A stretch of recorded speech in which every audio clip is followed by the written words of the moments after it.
All right, so welcome to this deep dive, and it's all about mindfulness today. Mindfulness. We've got like two really cool sources. Okay.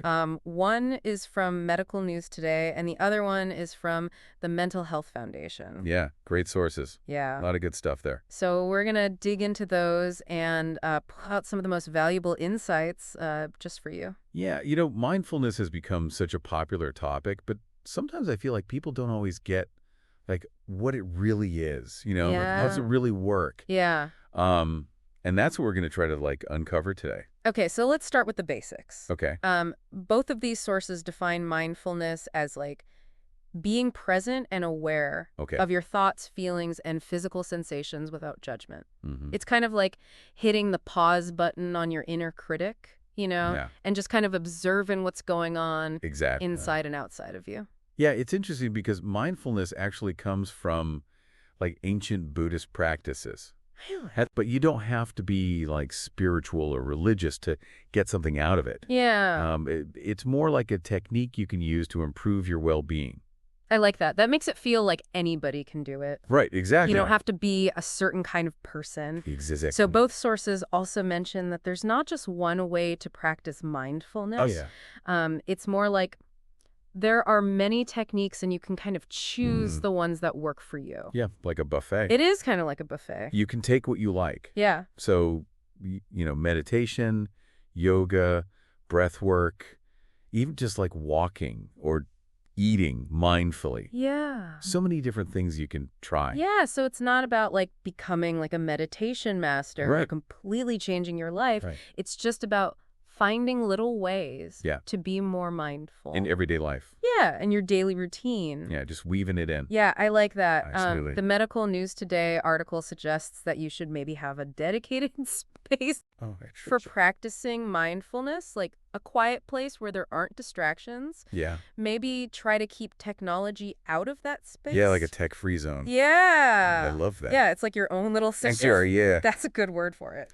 So speaking of different techniques, I thought it was interesting that they brought up this thing called yoga nidra. Yeah, I've heard of that. Have you heard of this? Yeah, it's like yogic sleep. Yeah, it's basically you do this lying down. Yeah, it's like guided meditation, but you're lying down. Yeah, very interesting. Yeah, it's super relaxing. Yeah, and they also mentioned sound healing, which I thought was kind of cool. Oh yeah, sound healing is really interesting. Have you tried that? I have, yeah. What's that like? Well, it uses different sound frequencies, and it's supposed to promote healing and relaxation.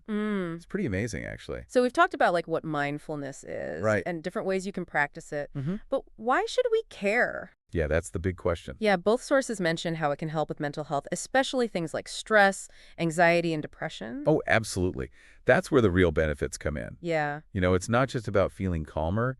It's about learning to manage your emotions better. Okay. Say you're feeling anxious. Mindfulness helps you to just notice those thoughts and feelings without getting overwhelmed by them. That makes sense. It's like creating space between you and your reactions. So you're not as reactive. Exactly. You can respond more calmly instead of just reacting impulsively. I see. Yeah. And the Mental Health Foundation actually has some research to back this up. Oh, really? They talked about studies that show that mindfulness therapies, Okay. like MBCT, that's mindfulness-based cognitive therapy, Mm-hmm. it can really help reduce symptoms of anxiety and depression Wow. and even prevent relapse, which is huge. That's amazing. So it's not just a trendy thing. Right. It's a serious tool for mental well-being. Yeah. So we've talked about the what and the why of mindfulness. Mm-hmm. Now, how about we get into the how? Okay. How can we actually start incorporating it into our lives? Well, Medical News Today has a bunch of practical mindfulness practices that they list. Okay, like what? Well, meditation, of course. Of course. But they also mention walking meditation, yoga nidra, which we talked about before, and breath work. Yeah, all good ones. Yeah. And there's also body scan meditations. Oh, yeah. Tell me about that. So body scan is where you basically just bring your attention to different parts of your body. Okay. And you notice any sensations or tension you might be holding. Hmm. It's great for becoming more aware of your body and releasing stress. Yeah, I've heard that that's really good for falling asleep, too. Yeah, it can be. If you do it before you go to bed. Absolutely. They also mention mind-body exercises like yoga and tai chi, Right. and even just practicing mindfulness while you eating. Yeah, that's a good one. Yeah. Really slowing down and savoring each bite. Yeah, paying attention to the taste and the texture Exactly instead of right. just like shoveling food in your mouth. Yeah. It's amazing how much we miss when we're not really paying attention. Yeah, I Yeah. know. So the Mental Health Foundation, they talk about some more structured approaches. Like Yeah. they mention these formal courses, Yeah.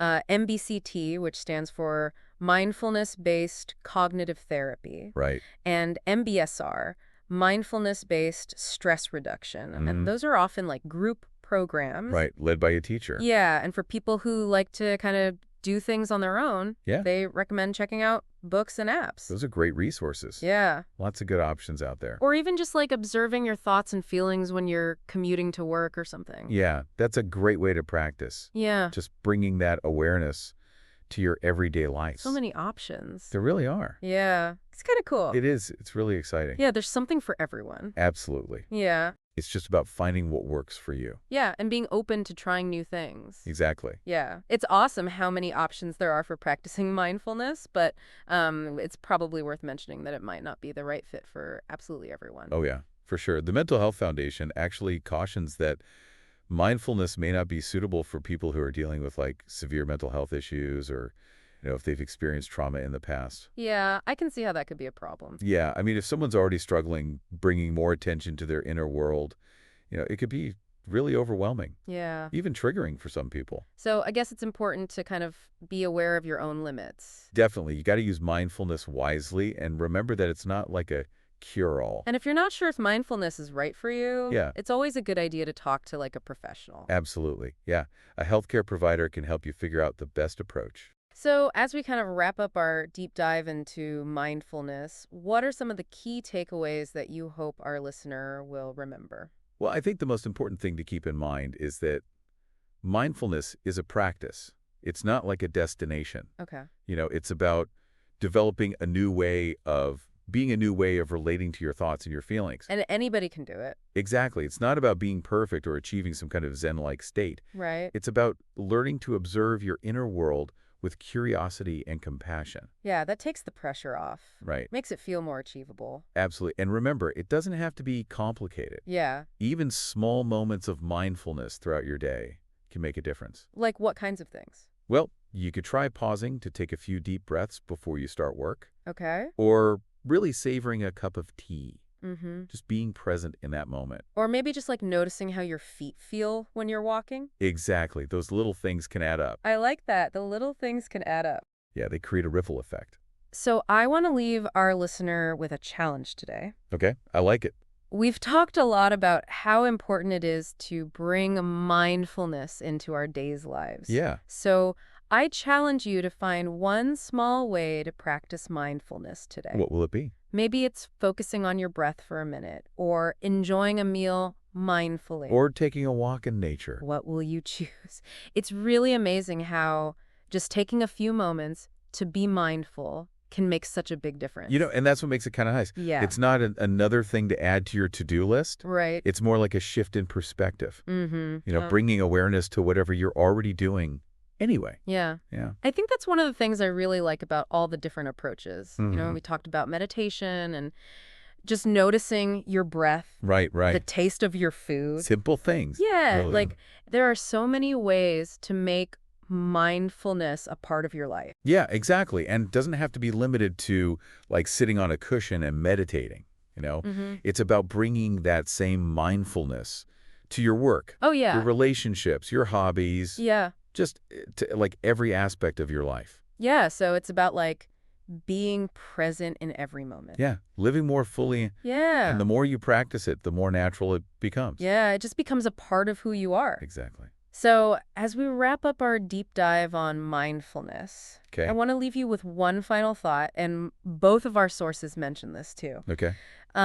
Mindfulness is a journey, not a destination. I like It's that. not about being perfect or reaching some state of like total zen. And It's about the process. it's more about being curious Mhm. about your experience and accepting whatever comes up. Yeah, beautifully said. You know? Really nice. So I think that's a great place to end it. Yeah, I think so too.